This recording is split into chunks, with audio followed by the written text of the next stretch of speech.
If you could make an offensive lineman a street fighter, it would be this guy.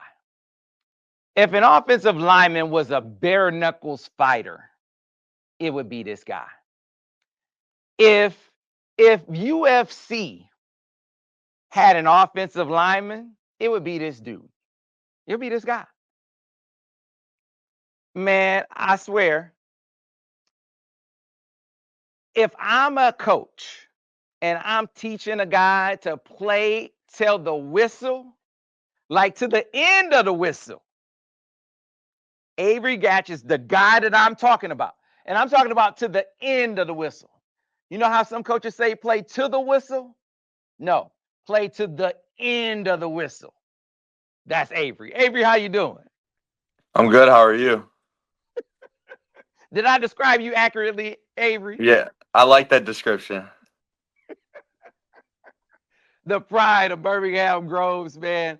A guy that we've been watching for years and have seen you grow up. I remember the first time I watched you, you were actually coming off of an injury and chomping at the bit to get back on the football field. And they were having to tell you, hey, listen, you got to heal all the way up before you get back out there because you were trying to get back out on the field as soon as possible. And that's what I like about you, man. Just the tenaciousness.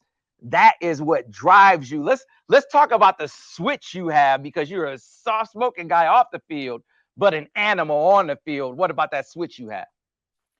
Yeah, I mean, I think that you have to have that as an offensive lineman. A lot of people are always surprised, like when they hear me off the field, they don't know I play football. They're like, "Oh, you're such a nice guy off the field," but when I get on the field, it's a different story. I try to flip the switch. Something inside of me just it says go time, and I just switch and I become nasty. So.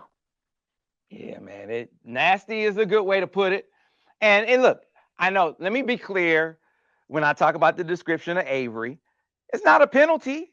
I said play to the end of the whistle. I didn't say after the whistle.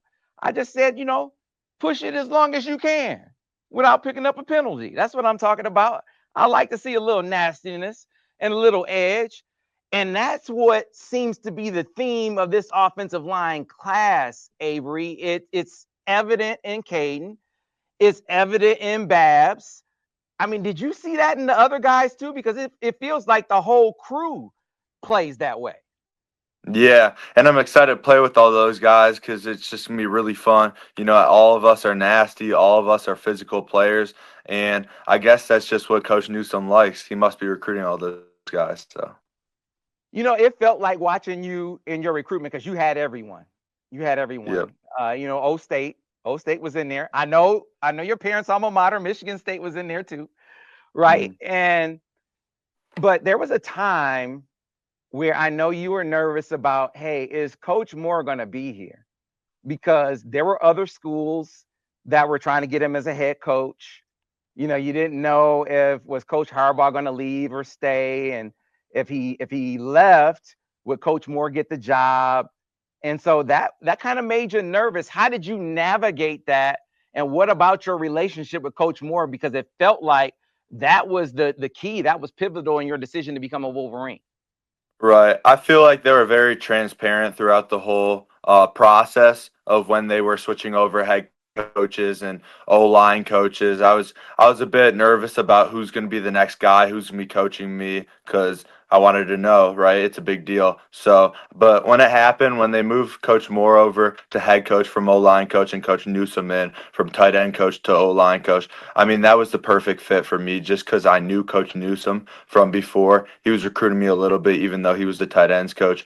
And right when he moved over, it just fit. Like, I love talking to Coach Newsome. I'm really excited for that, for him to coach me. And then with Coach Moore, he's an O line guy. He takes pride in that stuff. So that's what I'm excited for.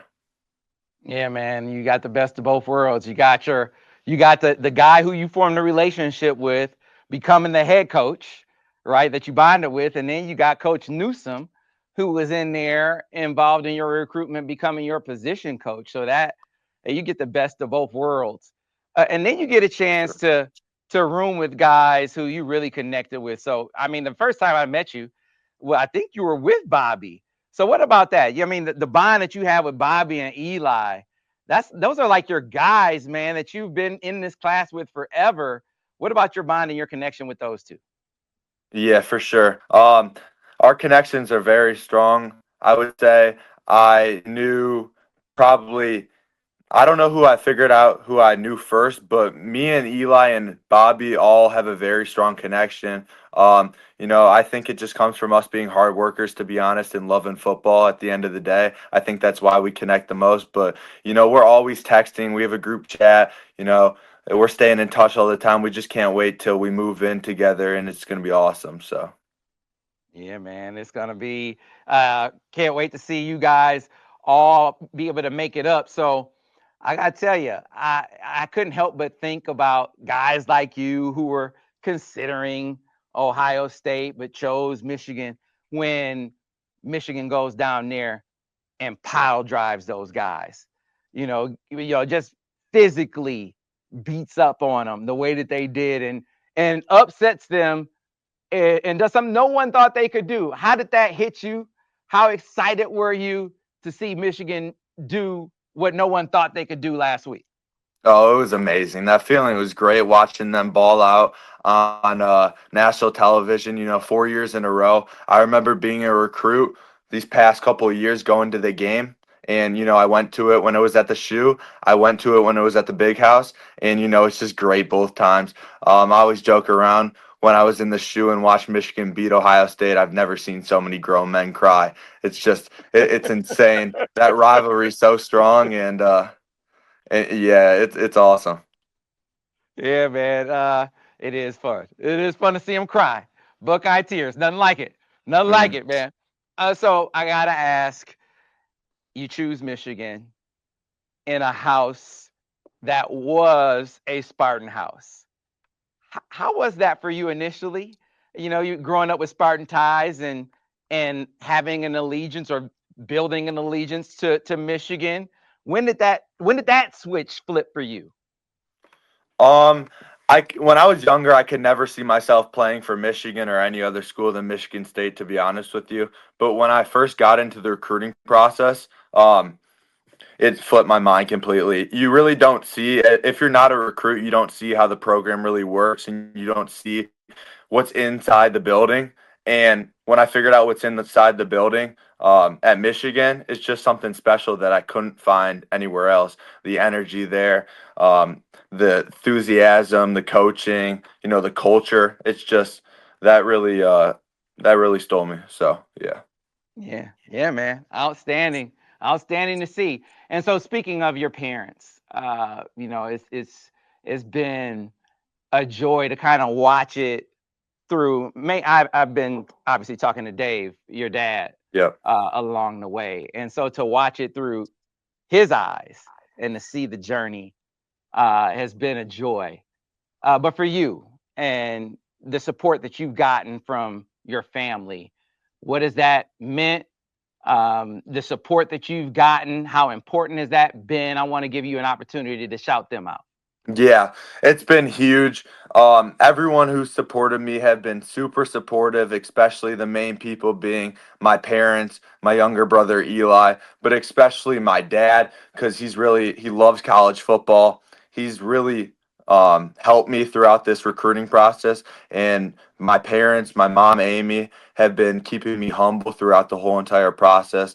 And I don't know what I would do without them, honestly, because at times it's been really stressful just with all these schools reaching out all of a sudden my sophomore season, junior season, getting hit up from all the conferences. And that can be stressful, especially as a 17-year-old kid when you're just used to, going to school and playing ball. But then all these big time college programs are hitting you up, just saying, you got to come down for a visit, all this stuff. So I would just shout out my parents, my younger brother, and, my coaches at school for keeping me level headed and being where my feet are. So that's helped a lot that they've been there for me. Well, Avery, like I said, it's been a real joy to watch your journey, to see you go on this ride and ultimately become a Wolverine. When do you get to Ann Arbor? Kind of lay out your calendar. What comes next for you? Sure. We move in we move in the 19th, and I'm getting there. I think Eli's getting there the same day. I think Bobby might be coming later. But we move in the 19th, and I think the first 2 days or so, we start with all the medical stuff. Got to get that out of the way. And then, I think I can start practicing right after that. And then, we go to the bowl game. I travel with them, stay on the sideline with all the other early enrollees. But I'm really excited to start practicing just because I miss football so much after the season ended. It's not the same really. So I'm excited to put pads and a helmet on again. I've been missing ball. So All right, man.